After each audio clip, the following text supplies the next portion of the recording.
சின்னஞ்சிறு வயதில் என்னை குறித்து விட்டார், தூரம் போயினும் கண்டு கொண்டார்.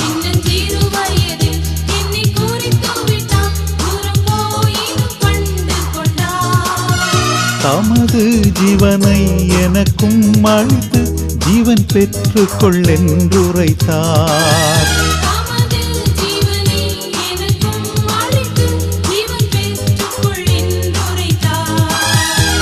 ஆனந்தமே பரமானந்தமே, இது மாபெரும் பாக்கியமே.